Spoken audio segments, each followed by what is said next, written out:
Dalawang dating miyembro ng Communist Terrorist Group ang voluntaryong sumuko at nagsuko ng baril sa Bulacan 2nd Provincial Mobile Force Company sa 2nd PMFC Headquarters, Barangay Sampaloc, San Rafael, Bulacan. Kinilala ni Police Major Michael M. Santos, Acting Force Commander ng 2nd PMFC, ang mga nagbalik loob na sina alias Ka-Jaguar, 61 taong gulang at alias Ka-Chloe, 46 taong gulang, na kapwa sila tricycle driver at residente ng Pandi Village 2, Barangay Mapulang Lupa, Pandi, Bulacan. Batay sa ulat, ang dalawa ay dating kasapi ng NAAC o kadamay.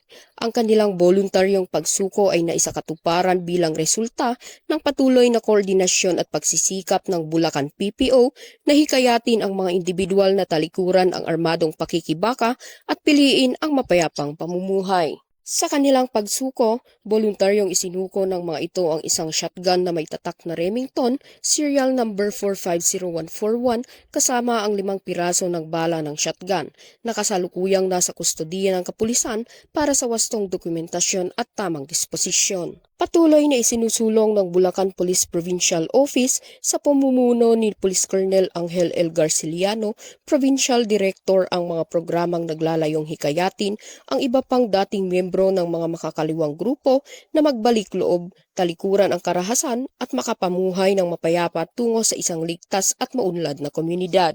Mula dito sa Gitnang Luzon, ako ang inyong PNN Correspondent, Patrolwoman Janice Bulahaw, alagad ng batas, tagataguyod ng balitang pulis.